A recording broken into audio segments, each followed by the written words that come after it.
Perfect timing. We're good? All right, I'll call this meeting to order, or workshop to order. Roll call? Councilmember Bogas. Here. Councilmember Carr. Here. Mayor Gibson. Here. Councilmember Corey. Here. Councilmember Fullick. Here. Councilmember Fitzpatrick. Here. Deputy Mayor Purdon. And I believe he's on his way. All right, staff presentations on park and rec capital improvements. Good afternoon, everyone. Nicole Perino, Parks and Recreation Director. So what I have before you today for the workshop is just going through the current projects that we have in the capital improvement plan and just giving you an update on where we're at. I will have a couple of items two items are actually on the council agenda next for approval. So I'll go over those projects now and then hopefully you approve them at the next, at the actual council meeting. So we will get started. A lot of this, again, you have seen before during our budget process.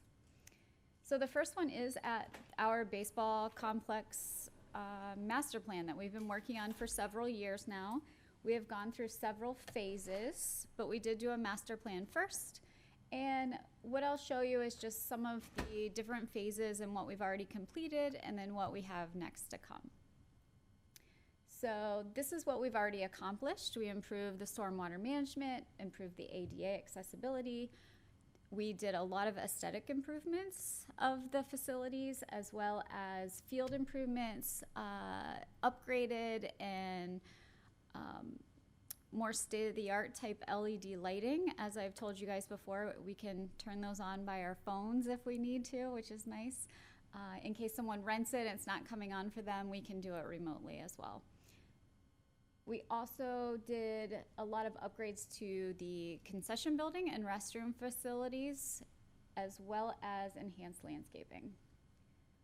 So here's some pictures, some before and after pictures. As you can see on the top left-hand side, that was the original walkway into the fields. And as you can see on the right-hand side, that's the, and these are just phase one. So this is what we did in phase one.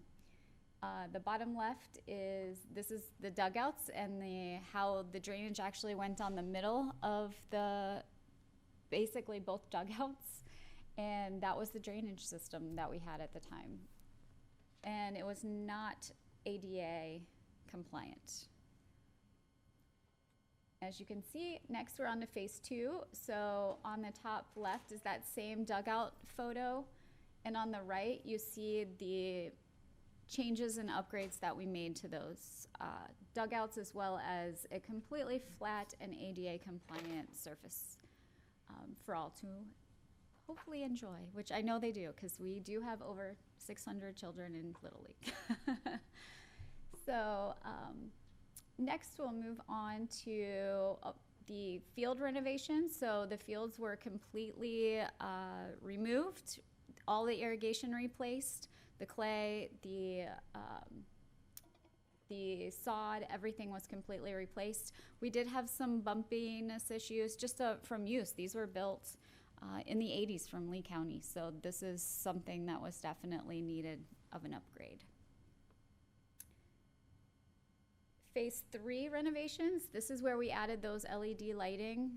We did have some Hurricane Ian damage. We did have some lighting crash to the ground, but this was already in one of our phases to replace all of the lighting. There were some safety issues on the fields with the lighting and the glare, because the old metal halide lighting, they're really difficult to get up there to kind of point them in the direction. So we did have some issues of them no longer moving. So, you could be hitting the ball and the light's glaring in your face. So we made all of those upgrades as well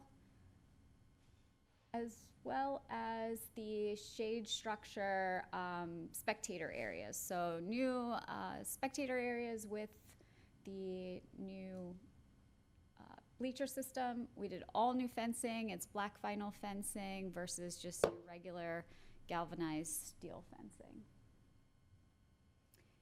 So phase 4 is where we're at currently.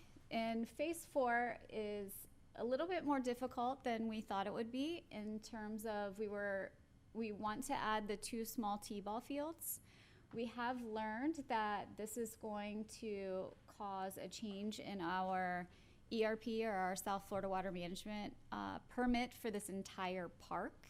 So we do have to redo the drainage of the entire park in order to construct these T-ball fields. So it is a little bit more extensive than we are wanting, but this also is something that we are looking to tie in with Matt's project on Pine Avenue. That is a drainage as well. So this is gonna have to be in coordination with Matt and Parks to get this the way we need it to be done. So I know Little League really wants those T-ball fields. We want to give them to them, but at the same time, it's just triggering an ERP change. So it's going to take a little longer than we would like. So does anyone have any questions on baseball, or you want to ask me at the end? You can do it however you like. In that slide that you just had, so what won't be developed if you go back? Which, Let me see how I go back here. Won't be developed in terms of at all. I mean, we're hoping. no, but you have to wait. Which, So what we're waiting on is that top phase 4 renovation. So it's making those connections to Pine Avenue, as well as those T-ball fields. The upgraded batting cages, we are doing those now. So it's just putting new fencing. Let me see if I can play with this thing here. So the actual fields are back here. I'm Right. sorry you can't see them. They're in the outfield of that field. But what we are still looking at doing is those paver nodes. So you see it goes all the way to Pine and all the way to, so those are where we're stuck because of the change in the ERP. But the small things such as the upgrading the batting cages, that parking upgrades, things like that, we can do some of those. So that will still be moving forward with. Any other questions? Nigel, you had a? Yeah, hey, Nicole. 2 questions. One is on the park drainage, being as you found there was an issue with, but you can dovetail into Matt's project. Correct. What about I mean, it's down the road, but the pool project, will that be affected? No, they're separate. So that's not going to be any sort of a retrofit or anything like that? Great, that's question number 1. Question number 2, it pretty much, I'm asking it to address this, email that we received just before the meeting. The LED lighting that we use now, that we're transferring over, any idea how much that saves us a month by not having the old system? I do, so. I thought you might, and I'd like you to publicly state that. I do. So, well, I mean, we made the switch with baseball as well. So with baseball, I mean, we were looking at just field light maintenance, not even our FPL bills of approximately $15,000 to $20,000 a year. And That's not including the FP&L bill, right? correct. And the FP&L bill, rough idea of what we're The saving? FPL bill, we're during the peak, we're at about $2,000 when before we could be up to $6,000. A month. Mm-hmm. So the bottom line Correct. is, there's a good chance that we're saving somewhere around $44,000 to $50,000 a year. On the baseball project, yes. And what about the old soccer fields? We're getting to that. Oh, good. And the amount of money that we're going to save? Yes. That's what I wanted to hear. Yes. Yes. Thank you. It's not the same amount because it's a different amount of lighting, but But it's a substantial it's savings. still a substantial savings, yes. And it takes care of all of those safety concerns. So that's something we need to look at as well, that with the old, the metal halide, they're just big, basically halogen lamps. And I mean, the wind does move them, things like that. Whereas the new LED lighting, they shine down. It's not the same type of lighting, and it fully complies with our dark skies ordinance. And you don't have that glare that you would have with the metal ones. So you're kind of getting a couple of different. Great. Okay, onto the pool. So the aquatic facility that we have been talking about of constructing a new one, We are looking at building a zero-entry kiddie pool with an interactive water feature, the resort-style pool with a lazy river, as well as a competition lap pool with starting blocks for competition swim. As you all know, the high school does utilize our pool as their home swim team pool, and they currently cannot have meets there because we don't qualify for that competitive pool. So this would also allow not just the high school, but other swim teams to come in as well. We could host a variety of different competitions. Other pools do this that have a competition pool, and it does bring in, it's a revenue generator for a lot of different Parks and Rec facilities. This will also give us new locker rooms with family restrooms, which that is something that we absolutely need currently, and that will put us in compliance of having that family restroom. It will have enhanced landscaping with a buffer, so it would be buffered much better from Terry and Pine, as well as upgrades to the parking lot for ADA compliance. We do have a public workshop scheduled. As you know, we do have a contract with Kimley Horn for conceptual design of this project. So we do have it scheduled for Thursday, January 15th at 5 p.m. So it's 5 to 7, open house style. So at the Bonita Springs Recreation Center, our normal public workshop space for large groups. This is going to be kind of how we did, I don't know if you attended the Park Master Plan or other projects where you'll have, the public will be able to pick different features. So for the interactive playground, the kids will be able to kind of pick and choose what sort of things they like. Or the lazy river, you can have different features to all of these things. So it's really getting that public input as to what would they like to see us have in this new pool facility. So we are very excited about hosting that in January. We will have flyers and all of that information out. We just don't have it prepared yet. So, but here are some of the examples of Kimley Horn designed pools. This is something similar that we were looking at because this is a competition style pool that you could actually hook into a resort style pool. So just an example. Another one, this is an example of an actual competition pool with starting blocks. This is the interactive playground feature. It is a zero entry, so we would actually have something for kids. Currently, our pool, the most shallow depth is 3 feet, and there aren't stairs that walk in. It's a ladder or you jump in. So this isn't conducive currently to small children.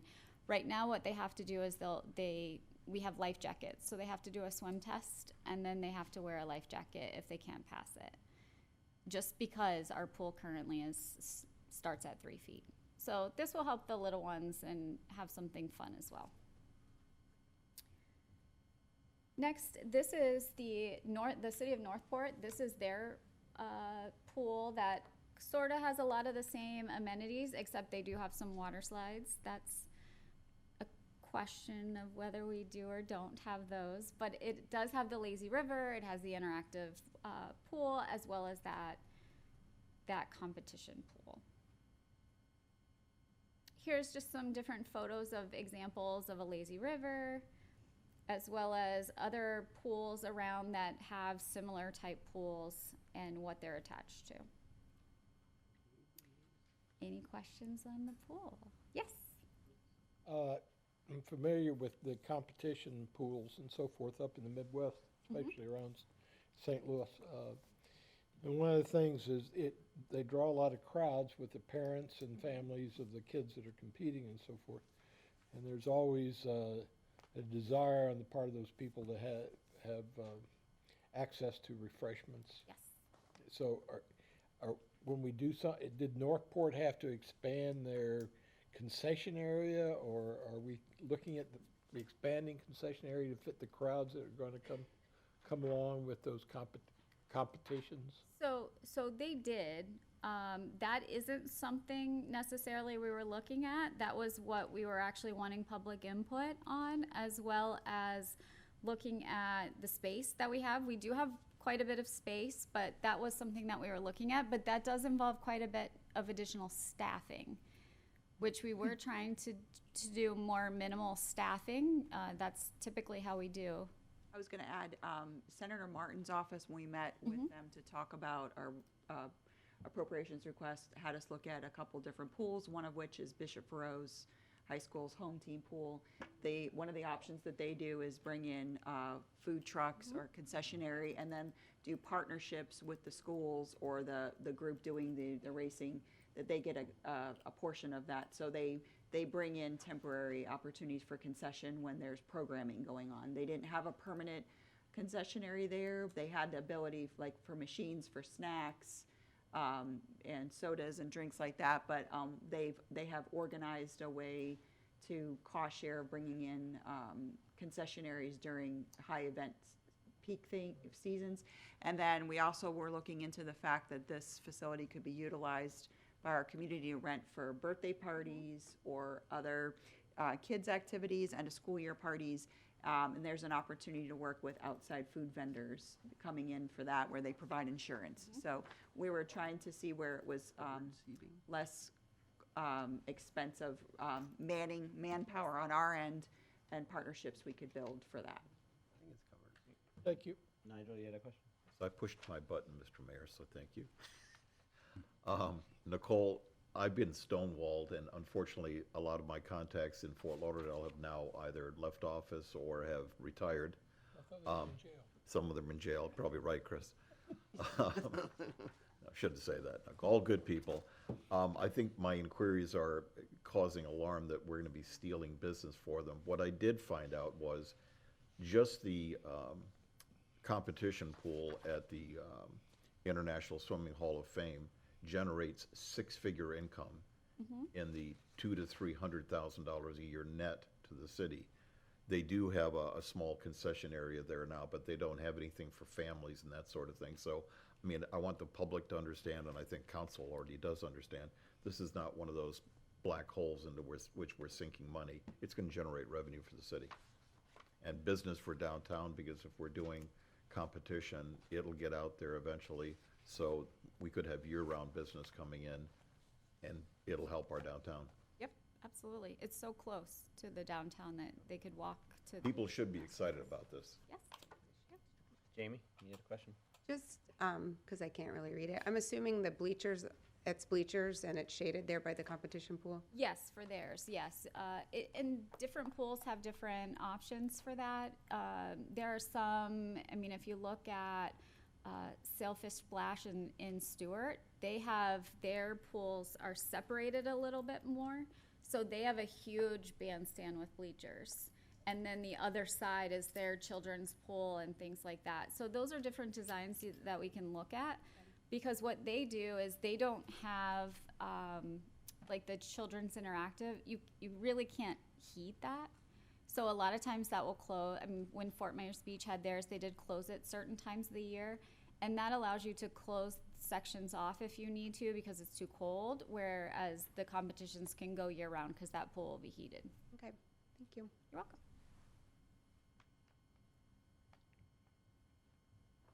Okay. Next, we have the Lightner Creek Soccer Complex. So this one is fully designed now. We are at 100% design plans. As you know, this is adjacent to the dog park. We are looking at putting in, this will be a whole new park facility. It's currently vacant land. And it will have restrooms that will function as a dual purpose for the dog park and the soccer complex. So we have positioned those, you can see here, we've positioned those more central, so that way it can be utilized by both the dog park and the soccer.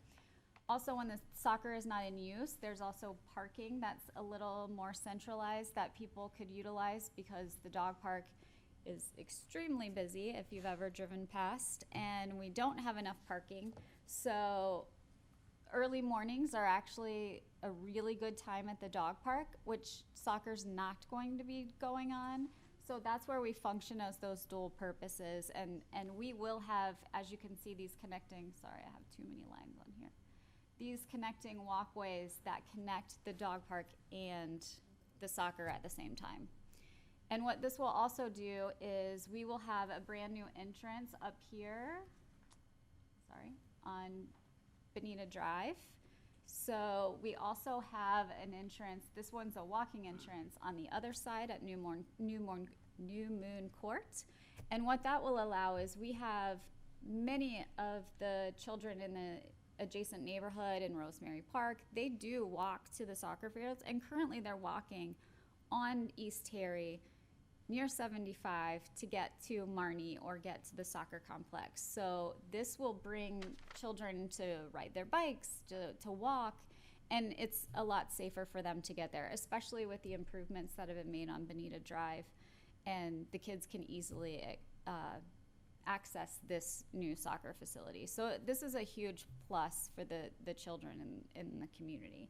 And this is a youth soccer complex. It's not an adult soccer complex. Where we are at currently is we are under permit review by our own community development, as well as South Florida Water Management and BSU. We are hoping to get these soon.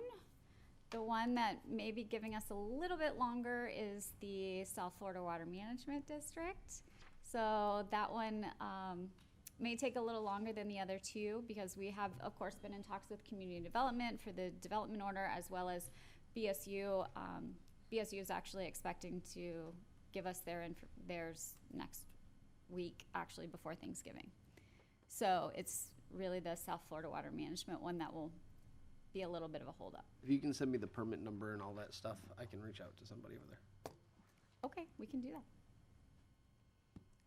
But that's where we're at. As soon as we get those permits, we will get that construction contract on the next council meeting after that for you to approve for construction.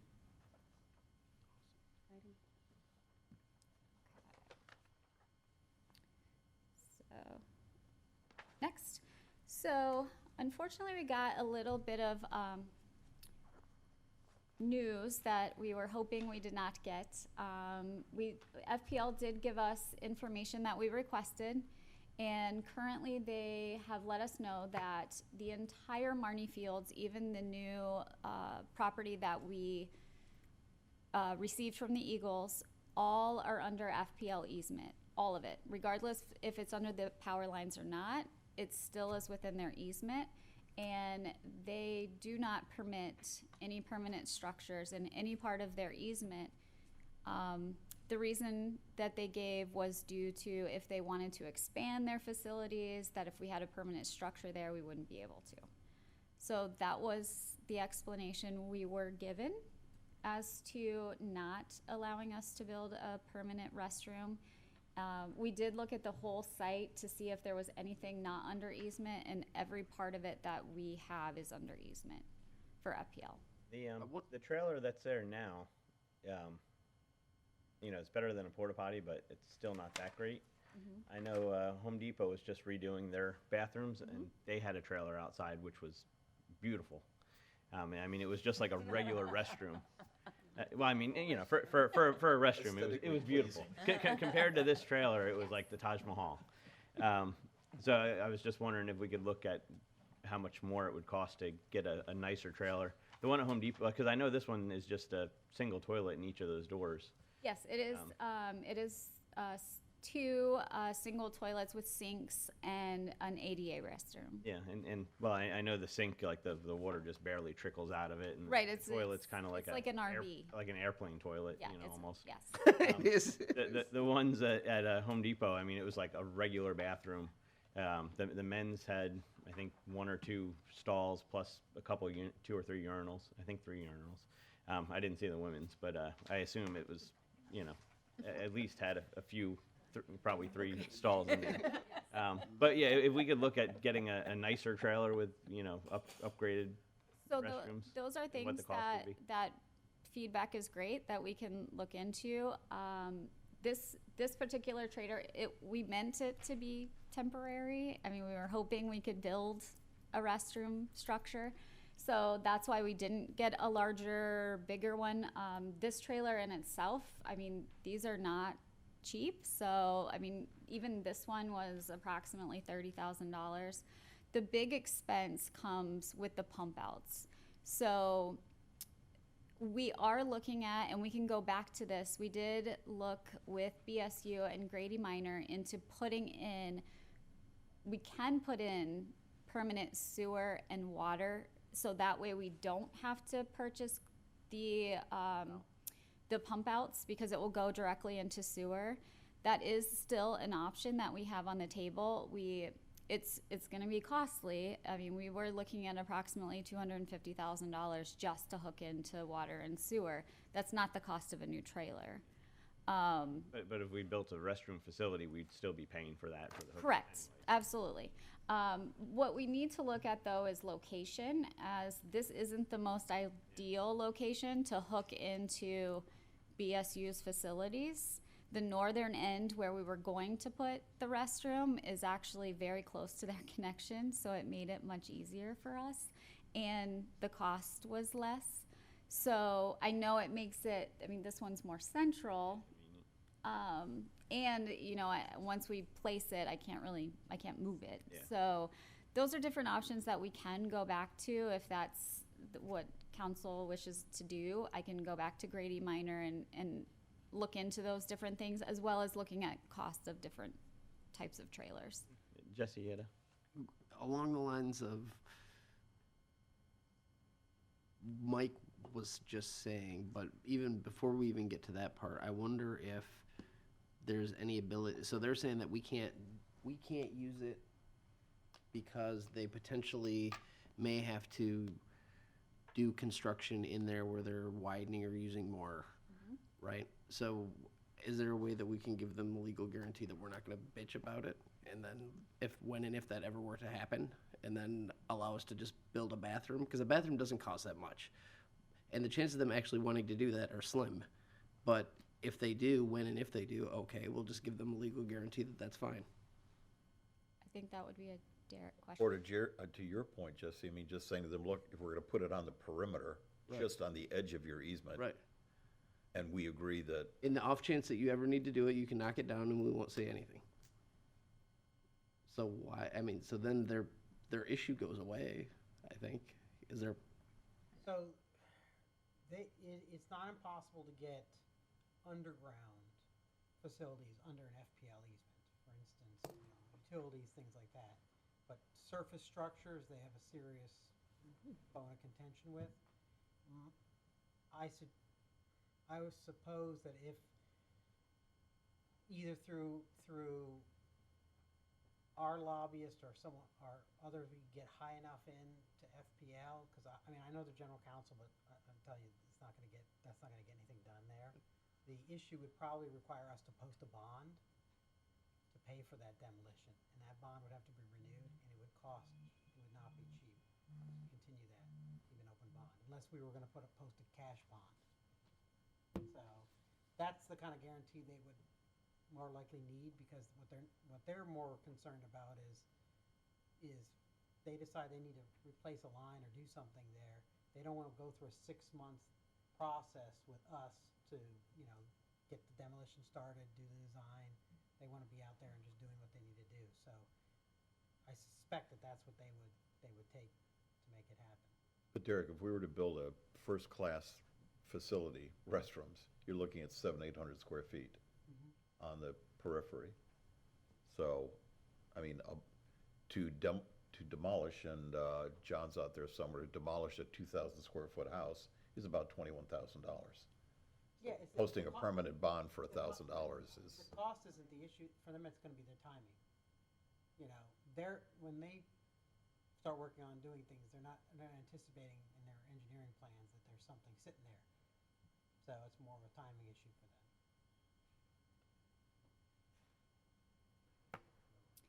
them. They did also give us the numbers for undergrounding those high transmission power lines.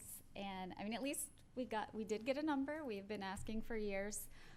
It is $21 million per line. There are 5 lines for $105 million to underground just the location of Marnie Fields.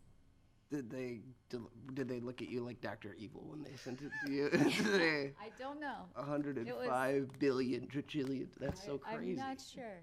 But they have been telling us it would be a lot of money. And we just didn't know it would be this. It's 2 football fields, $105 million. So, yes, they said due to it, those lines being high transmission lines, not regular lines, that is the cost of undergrounding. Just that stretch, because I did ask that question, would it be a bigger stretch? No. So.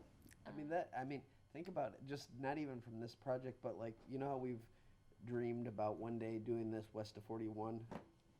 Like, now that you're looking at 2 football fields is $105 million. I mean, we need at least twice that probably over west of 41. Those are different high voltage transmission lines, cross-country transmission lines. Those are a little different. I mean, even what's on, and I don't want to speak for their infrastructure, but what's on Beach Road is not, it's not what is going across Marnie Fields. So it's not, it may not be as restrictive. Yeah, it Well, they've probably gotta be wouldn't. encased in permanent structures, there's all kinds of stuff, it's not just laying big old wires. Nigel, did you have anything? No, I got it, thanks. How do we go about finding out if they would let us put something on the edge in a safe area on the property? Can we push back and say, you know, a lot of cities have this problem all over the country, and you know, typically the solution is you find someplace on the edge or a safe area on the property and you negotiate to be able to build a restroom. Is the Eagle Club inside that easement? Not the building itself. The lines turn just before there. They It goes over their turn. parking lot. So, Is that a location we could propose to them? I mean, that's truly, I know it's at the very north end, but at least it'd be a permanent building. Maybe we do a letter and ask them, because that's different than staff on staff action. If we say, hey, we've had this discussion, here's what you guys are saying, we understand, but could we do this on the perimeter? We wanted to ask you formally, is there a possibility that we can have a discussion about doing this? And then they have to tell us no in writing. And that's a little, maybe, then they might not, you know, they might So- rethink about it. So on their end, they did offer alternative locations, but they were across the street of Southern Pines. So that would be having children cross Right. Southern Pines Drive to get to a restroom. So we didn't see that as a No, it doesn't feasible make option. sense to be across the street, and it's bad enough, it already has to be a trailer. I mean, can we, I don't know. I think we can ask them. I think we can, what's the worst that can happen if we ask them formally? $105 million. But the trailers I'm thinking of, isn't there mobility issues for people that have disabilities to be able to use? They're fully ADA compliant. Ramps. They have ramps? Yep. And for this trailer specifically, FPL did have to approve it. So whatever trailer we do choose, even if it's a larger one, they had to approve the trailer as well as the location before we could install it.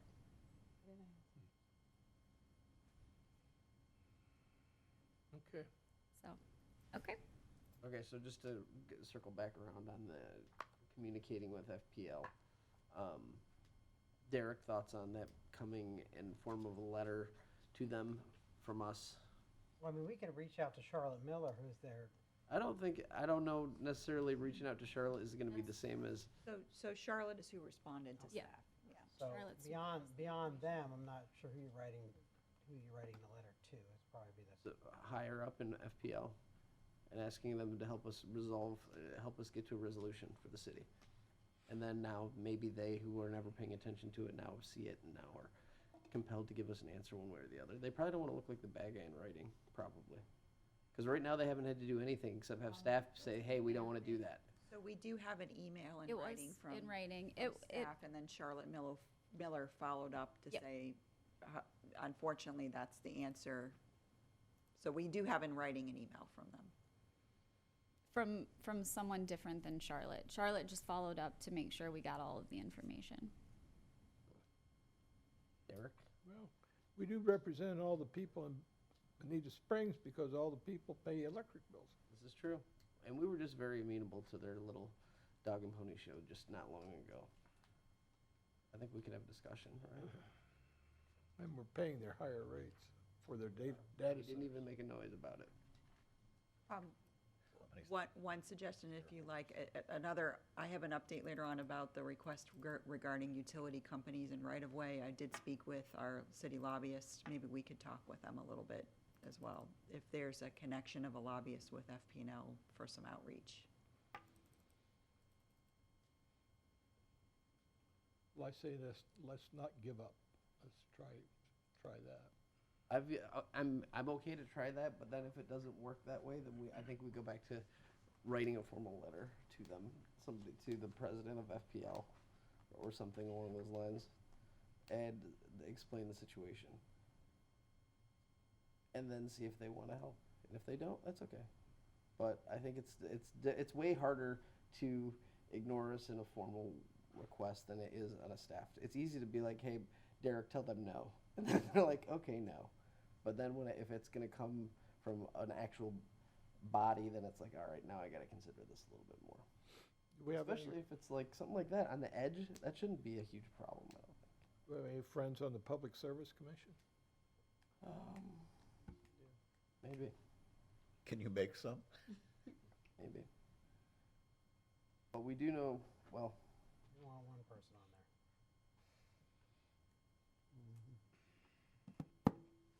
there. Okay. we want outreach, but what do we think? How do we want to do that?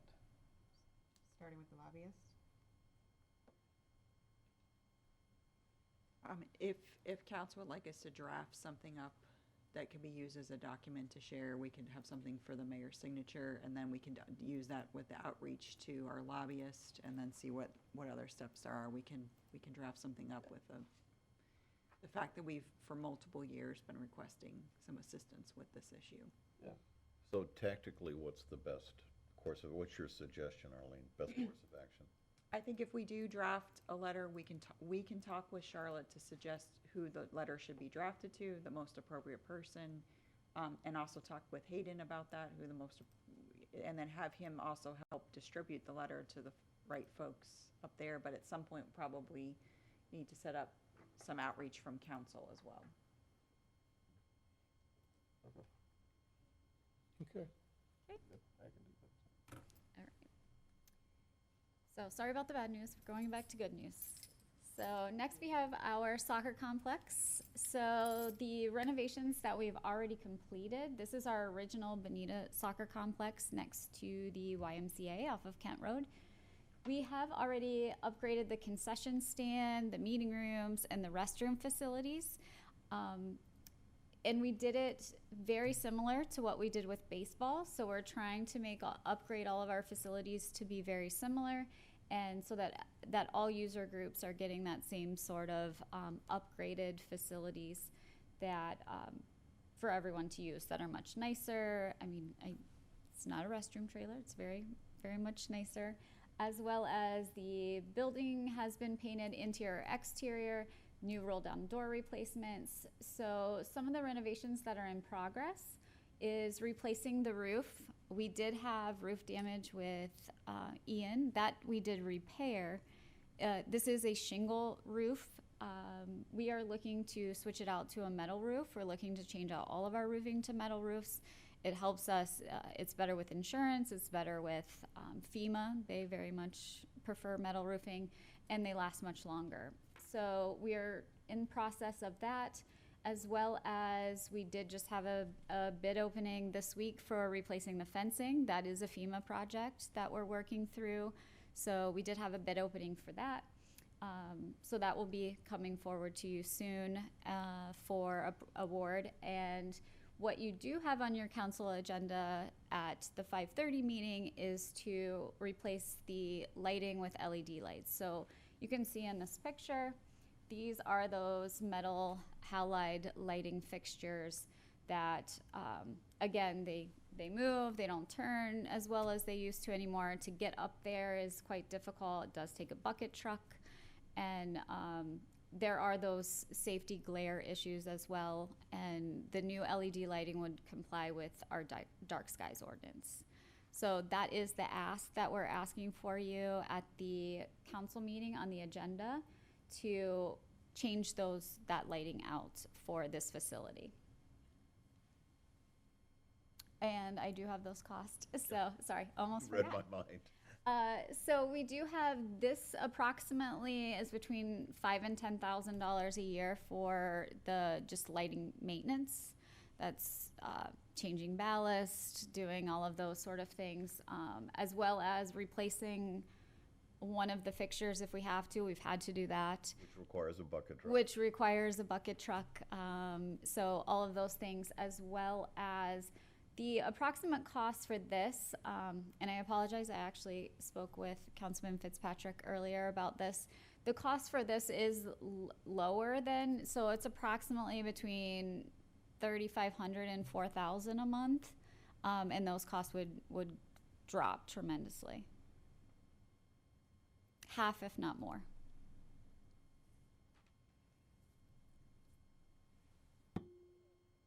Any other questions on this?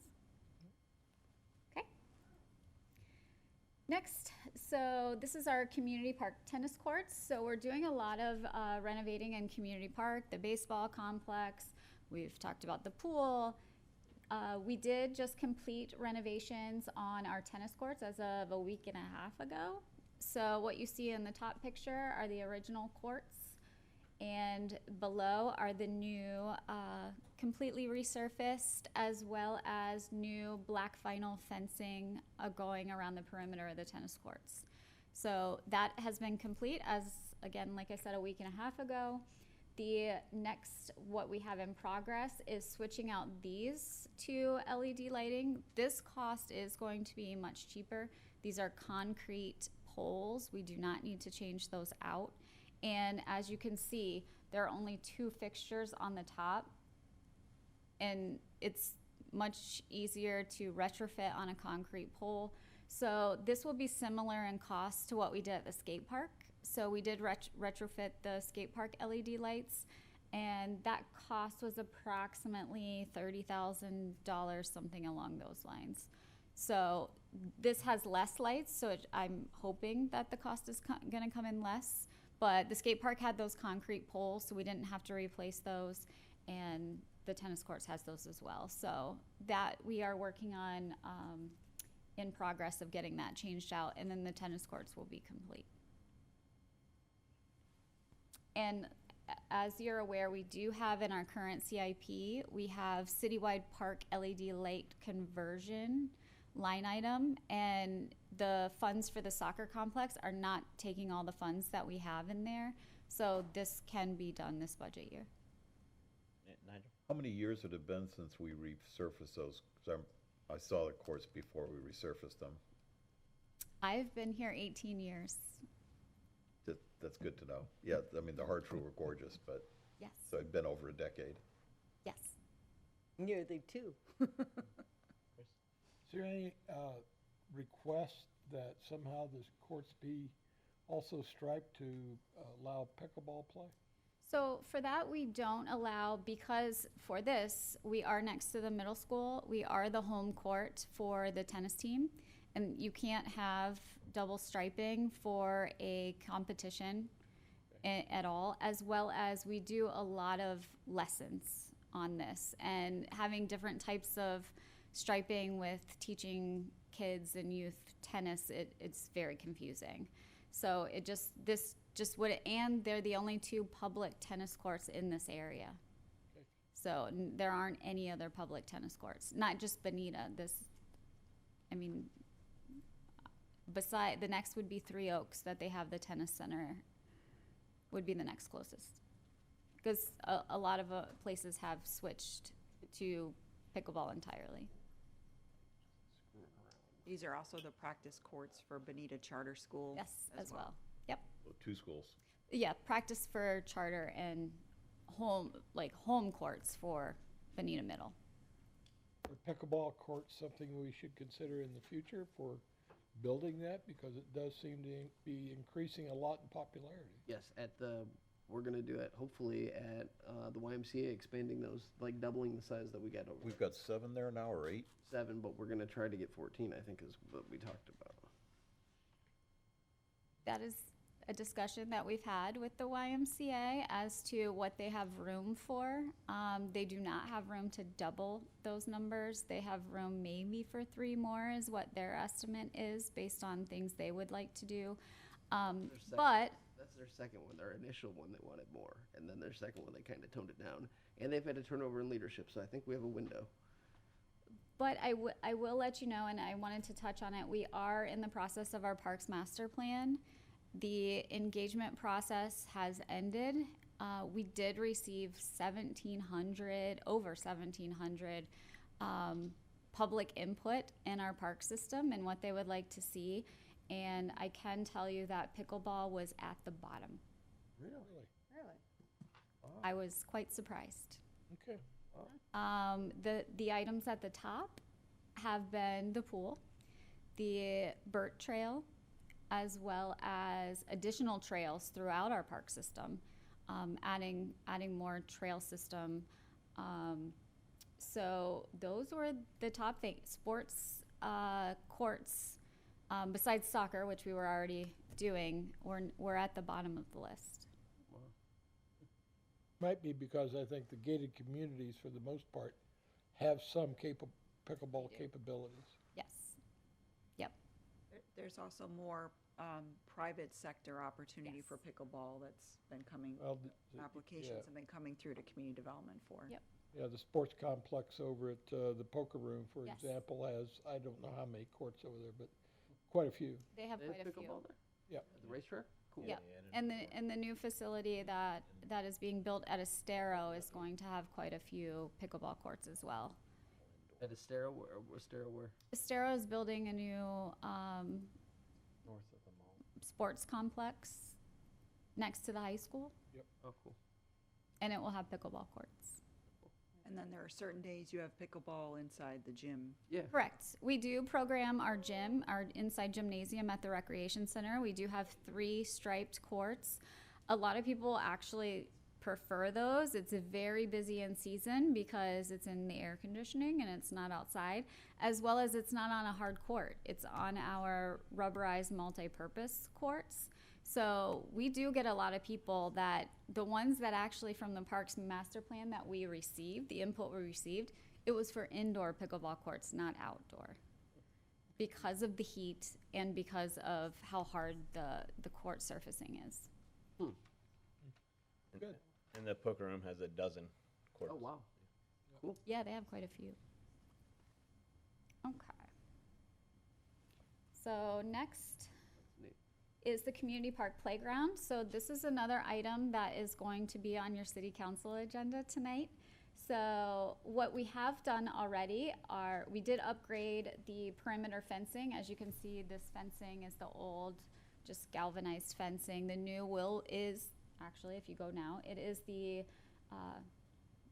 black rubber vinyl that matches the rest of the park facility. So things that is on your council agenda is for this pour-in-place surfacing. So if you see at the bottom here, we have wear marks, so where the swings are, where any of the fall zones. So that's what we call the ends of slides, the swings, those things. This was put in place 10 years ago. So this is normal maintenance that needs to be done. What they do is they take off that entire top surface and put a new one down. And then they put a coating on top of it to seal it in.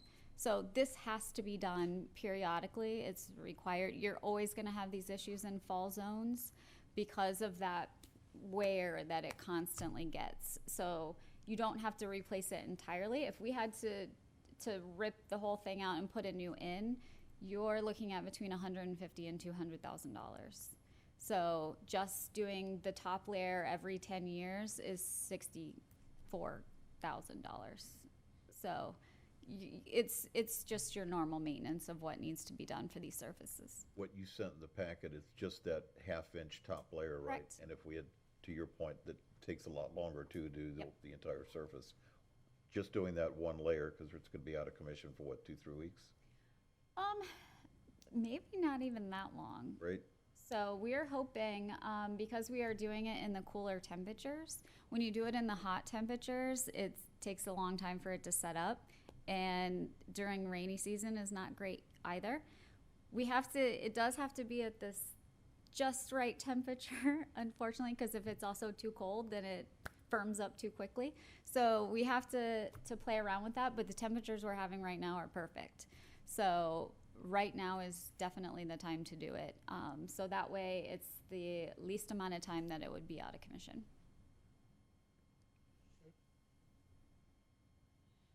And the biggest ask that we have been receiving for every playground, not just this one, is a restroom facility. Currently, we do not have a restroom facility.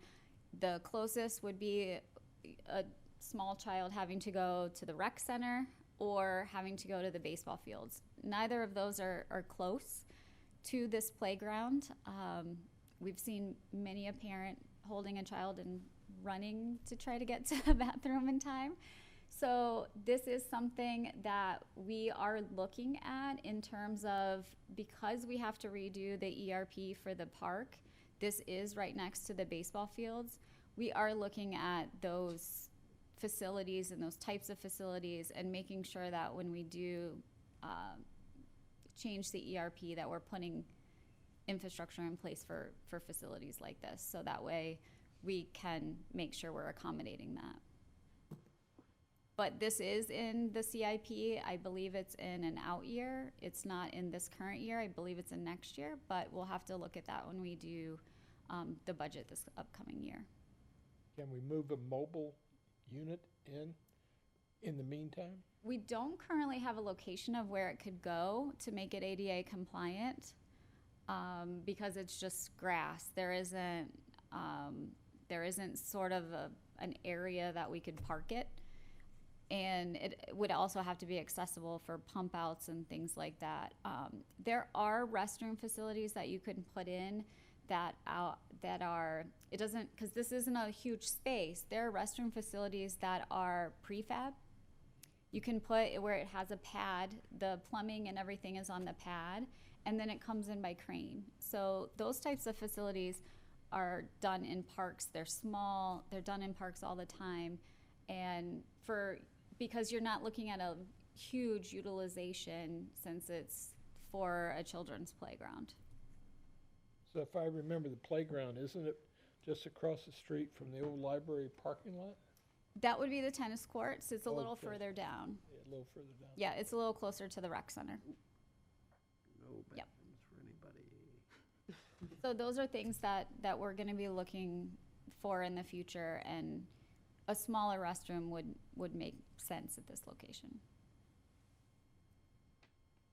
Okay.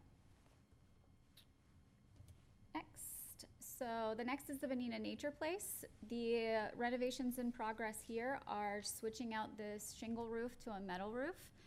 That one, it's already been approved, and all the materials we're looking at starting right after Thanksgiving. So that way, everything will be ready to go in January, and the very busy time there, as well as we'll be painting the exterior of the building. The future renovations that we have looked at in the CIP currently are upgrading the perimeter fencing and changing out the gate. So we would be looking at an upgraded type of fencing for this facility. If you look at, there is a home next to the nature place that has a very nice fence in front with a gate. We would be looking at sort of matching something like that. So it would be a more upscale look, but it'd still be a nature facility. Whereas now it's just, a chain link type fence and a metal, it's more like a farm gate versus a park gate. So that's what we would be looking at of adding to this facility, and possibly having that gate be on a timer or something like that, so that way it could open automatically at specific times. Those are things we would have to look at in terms of infrastructure of electric and things like that. That's just a possibility depending on cost. We don't have to do anything to the interior or displace our incredibly good caretaker? We do not at this time. That will be something, though, that we do have in the out years. We put in funds to revamp this. We have had a lot of requests for some sort of outdoor shade structure pavilion because a lot of school groups use this, and it would be a place for them to eat lunch while they're, learning about butterflies and the bats and the bees and different flowers. So those are things we're looking at as well. But because the interior space isn't that large, the interior space we would look at in a later year at redoing, because currently, as you know, it was a home originally, so it does have a kitchen. We don't need a kitchen. So these are things that we could revamp in the interior of the building. What are they doing in the lanai out there? It's a garden. It's different types of plants, so you can go out there and learn different types of plants. It has been several different things. It used to be a pool, but we did fill it in, and it is plants. But we've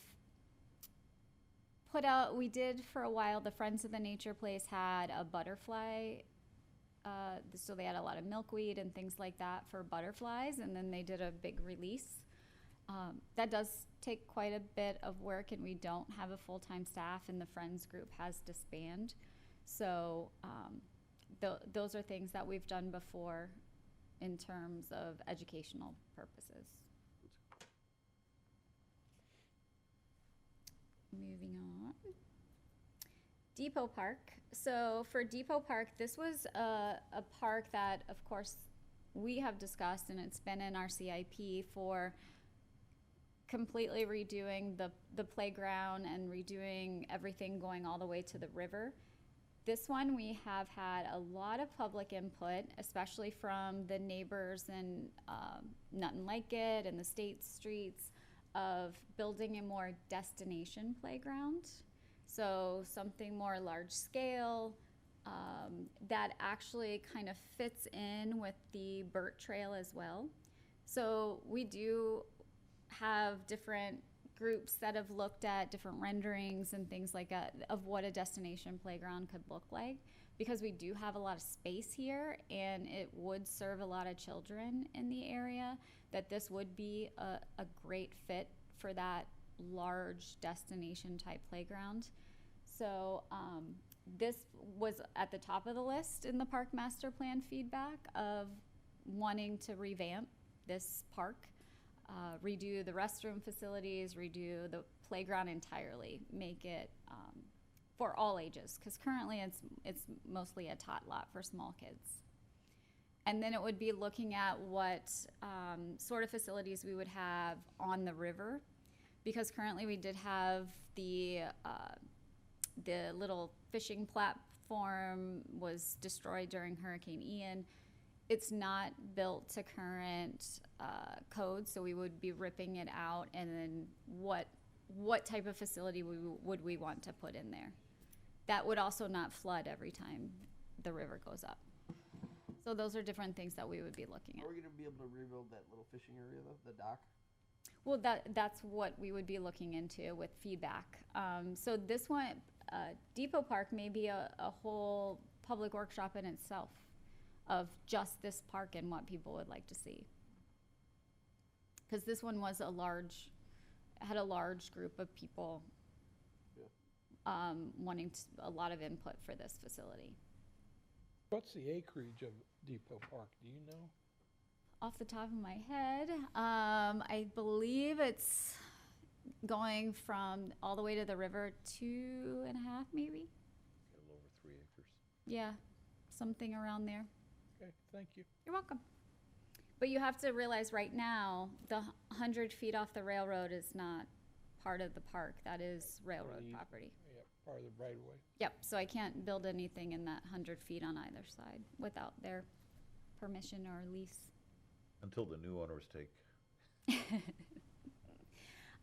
But anything that we do and would look at for Depot Park, as well as what we've done with Riverside Park, which I'll get to, is looking at that connection for Bert and making sure that they're cohesive with whatever we do with that trail. Next are the Riverside Park renovations. So we are very happy that phase 1 is complete, and we did it before Halloween. So I'm very happy that we did still get to do the stroll.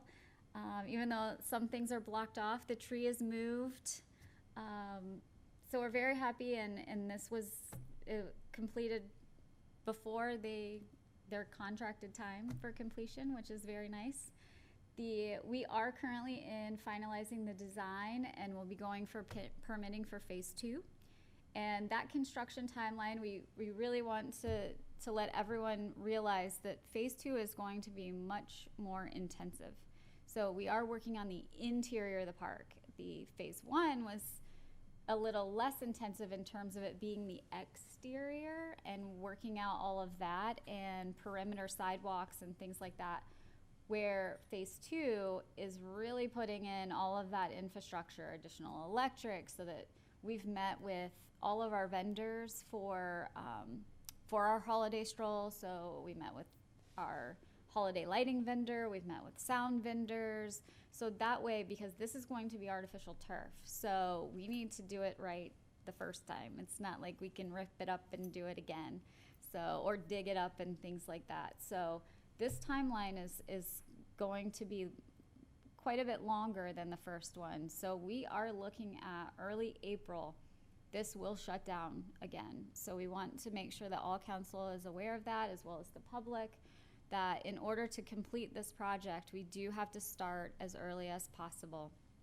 So we've been working with Laura and her team on the events, and we are slated for starting in early April, and this will run until that November timeframe. So that does mean, and I know, Nigel, you and I have talked about it for Memorial Day, we will not be able to have that at Riverside Park, but we've discussed alternative locations. For example, possibly the Lyles area and the Lyles Plaza. We are going to do our best in everything possible to still have 4th of July. So that's going to be our hard one, of how we stabilize it so that 4th of July still stays in this area. But beyond that, it's everything else is going to have to be canceled until we get this completed. So that was just something we wanted to make sure everyone was well aware in advance that it is going to be offline. But once it's done, it will be beautiful and we'll be very happy. So this was phase 1, so all the perimeter areas of the park. And here are some of those construction photos that we have. The big one is the tree moving. That was actually pretty exciting to see, and how they actually pulled that off. And the bottom left is the tree in place, so it worked. And it actually fits perfect in the tree line. You would have thought that it was meant to be there. And a little fun fact, this tree has been moved. This is its second move. It went from Depot Park to Riverside, now to the perimeter of Riverside. So this is a very resilient tree.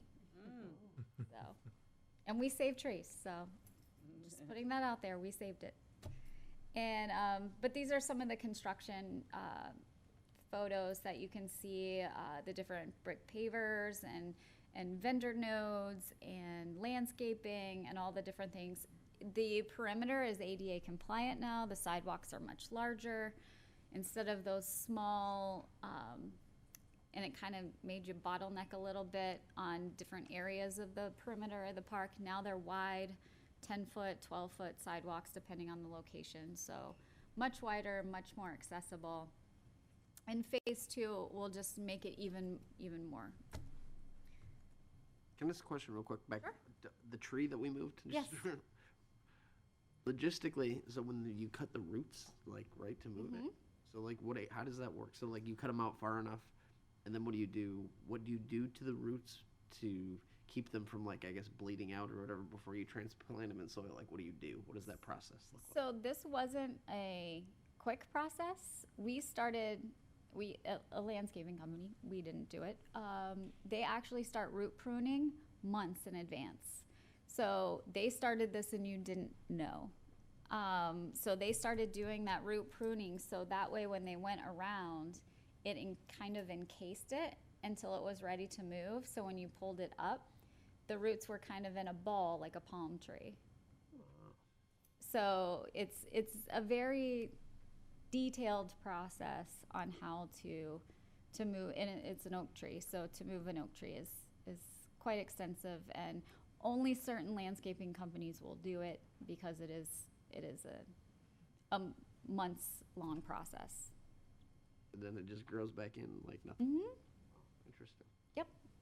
It did not like our cold snap, I can tell you that, but it is doing much better now. It was not happy with the cold. If you could elaborate on the memorial walkway. Sure. You've decided on what type of bricks we're going to use?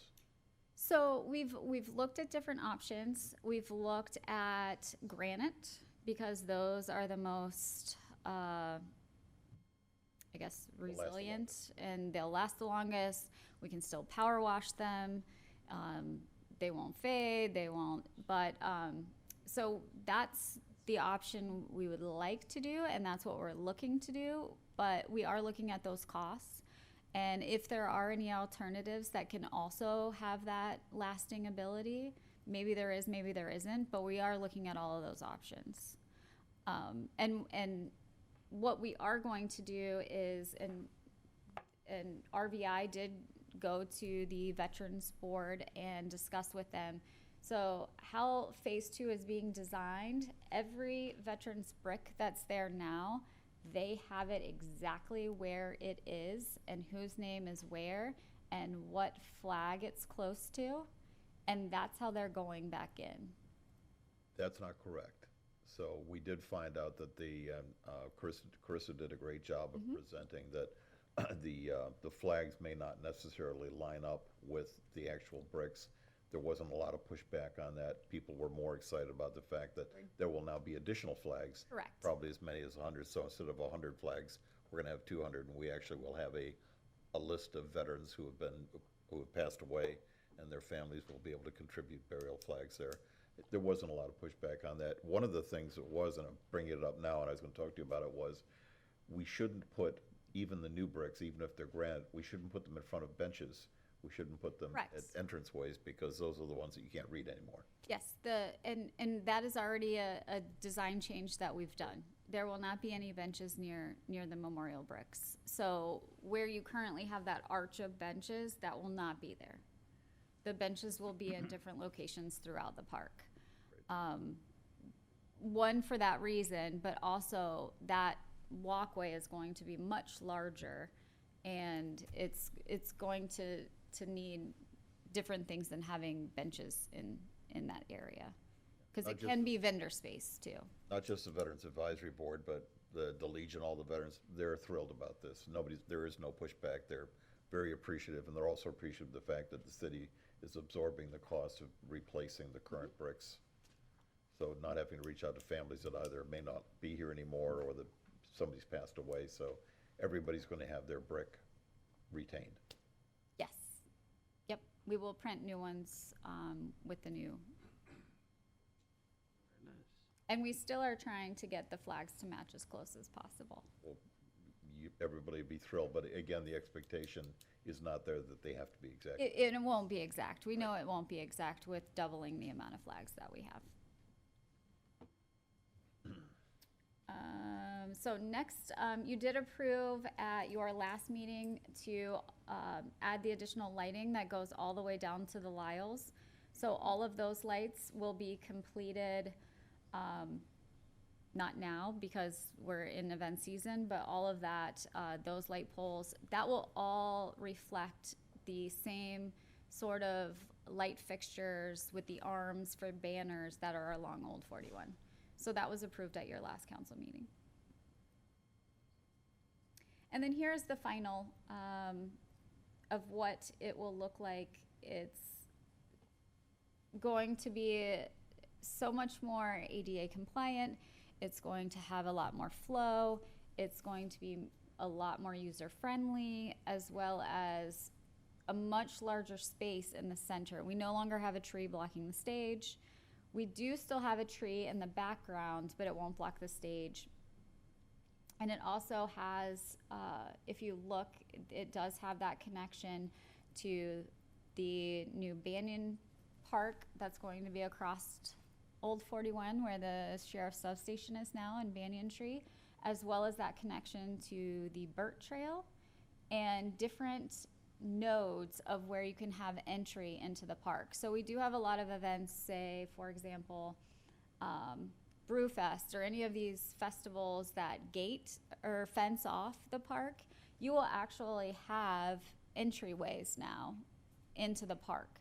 So if you're ever down there, I mean, I'm sure most people are, but if you go down there, even now, you can see the perimeter is completely changed than how it used to be.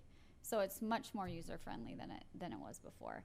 And we're going to have much more shade. I know people are concerned because we moved the tree, but the shade is going to be more. We're adding a lot more landscaping. We're adding a lot more oak trees so that we have this shade canopy along the perimeter of the park. So we are adding a lot more. With the seating, will there also be like tables for people to eat at? We're gonna have them spread throughout the park. So we are taking out 2 of the shade structures are already gone, and the remaining 3 are going away as well. And we will have actual different seating areas throughout the park now instead of just in those pavilions. So now we're going to have much more seating than we had before. I know people were upset when we took the benches out before and we put them back, but today somebody asked, where's the tables? You know, they usually eat lunch there. So I told them, well, next summer when we redo everything. Right, then that's when they'll be replaced, because at the current time, the tables that we had were all removed. Some of them we removed because they were broken, and we didn't replace them because we were changing out all the furnishings. So it just didn't make sense to purchase new ones that didn't match the rest of the park until we're ready to go. Next, I wanted to talk about the Lyles Hotel Plaza. You did hear the presentation from DPZ. These are the existing conditions. You did vote in that meeting to, you had a motion and a vote for us to work with DPC of phasing this project or getting those small projects that we could work with now. And one of those is, if you look at the fountain that we have in this picture, that is in need of replacement now. So those are things that we're going to be looking at.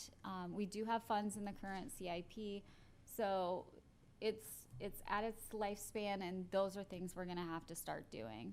So that's what I wanted to kind of put a little feeler out there, letting you know that this is the stuff that's gonna be coming up in CIP.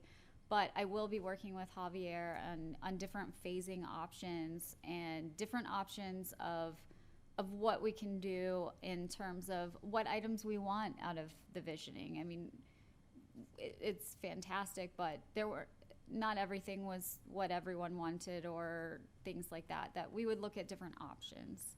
Nigel? Nicole, you did a good job last night explaining to the Art and Public Places Board, and it was interesting, some of the feedback we got from them. But when you say replace the fountain, we're talking about the mechanism or actually replacing the fountain itself, which I, by the way, really like. Both. Replacing the entire fountain? Yes. So the fountain itself is over 20 years old now at this point. And no, but once the interior portion is concrete, and with chemicals and things like that, you have to refurbish different parts of the fountain. We could leave it as it is and refurbish it, or we could make changes. That's why I'm saying now's kind of the time when we can think about, do you want to make changes to it or just refurbish it exactly as it is? That's an option. When is the time to make that decision? We will be looking at, I mean, this will be, In this next coming fiscal year, Correct. we'll be looking for options to ask for council, but also, we do know the pumping mechanism absolutely has to be. Absolutely. Oh, has to that be makes done. sense. I hate to see the design When you look go away. into the design, when you look into the mechanism, if we're going to make those changes, this is the time to ask the decision of council, which if you like to keep it the same and refurbish it and update the pumping system, or if you wanted to see a change, there would be, this would be the time to discuss These that. were options of DPZ. I'm not saying that either of these would be something we would do necessarily, but the one on the right is more keeping it the same, just putting seating around it if you wanted to, where the other one on the left is a little more elaborate. Well, it's a lot more elaborate. So these are the times when what we have to do is currently we have, the pumping mechanism needs to be put above ground because it keeps getting flooded. So that needs to be completely changed out and above ground. If you do make a decision to make it bigger, we need to know that before we're putting in new mechanisms, because you have to have different mechanism for the different size. So that's why we need to make a decision if we're leaving it the same and just refurbishing it, or if we want to make that change. Now is the time to make those sort of decisions. And these are just some of the renderings of the DPZ studies enhancement options. We did receive a lot of feedback from the top right-hand corner of that smaller stage. The artists in the current cottages really would like to see that open up more, and that could be a big user area into that lawn. So if you open that up versus you see on the bottom right, that's what it looks like now. So it's really cut off from the rest of the park. Whereas if you did something like the top right, it really opens up that whole area. And we've gotten a lot of feedback in regards to shade. So the shade sails and the lighting and things like that going across it was overwhelming of the amount of people that want additional shade. That was actually the number one thing in our park master plan was shade. So those are different things that we're gonna be looking at. And then lastly is that banyan tree park that's going at the substation banyan tree location. This is a design build project with great construction. This is the splash pad, restroom facilities, lighting, a lot of different lighting, open space, connectivity to the library and Riverside Park, as well as highlighting the banyan tree. So here are some renderings of what that will look like. And Matt, if you would like to speak a little more in terms of permitting and that sort of. So you're under a construction contract. We've turned in our permits to John's group, and they should be expeditiously reviewing them. The substation is a little bit of a glitch, as it was on a historical thing, but we'll be coming to you to alleviate that glitch here probably at the next meeting. And I think we'll be in a position, assuming we get our permits from John's group, some point probably in January, February timeframe to start demolition of the substation and then construction of what you see. Well, all permits are on hold while they're filling out Christmas cards right now, so it wouldn't be till Okay. December 5th, but. Well said, Mike. I shouldn't put all the burden on John. There is a second permit, and quite honestly, I don't know whether we've applied. I haven't experienced it, but that's tied to the state in terms of the fountain splash pad piece. So we'll see how quickly that turns around. But we're anticipating construction start probably February, late January. And then here are some of the different renderings with the restroom facility on the bottom left, the splash pad in the center, and connectivity throughout with shade, and all the lighting. So we are working with Wright Construction and RVI are working together so that we can have a cohesive lighting plan for Riverside Park and the Banyan Park so that they're all the same. So that way it's not wonky and different. So we will be working on making sure that those are very similar and cohesive. And here are just some more photos. Nicole, I know we've discussed it, and it's my pet peeve about this is we're not going to get crazy on features, are we? Because that's the biggest problem all these cities have is the darn things are shut down 6 months a year. Nope, it's going to, as you see here, it's gonna be minimal features. So when it's not functioning as a splash pad at night, it could function just as a fountain. Or with the LED features, Mm-hmm. great. I just like give them rocks and sticks to play with. They're fine. Oh, no, it's just, it's beautiful, but you look at all the beautiful ones around the country, and they're shut down 6 months a year. And one thing I wanted to, I do not have a slide, because my slides are actually complete. I do want to bring up that we are in partnership with Barron Collier for a public park on their property. I have been working with them, in terms of, I mean, even this week, we were discussing fire pit options. So we are doing and going through that public park process. So that is a project that is also, on my list that we're working on, as well as our partnership with the Wonder Gardens. Unfortunately, Neil couldn't be in conjunction with me tonight, but he will be coming up at one of your December meetings to discuss the projects that they have going on at the Wonder Gardens as well. So that's my presentation. If you have any questions for me, I'm happy to answer. Any other questions? All right, public comment on the CIP projects. And good job, Nicole. Thank you. Yes, thank you. All right, no public comment. We'll adjourn this workshop.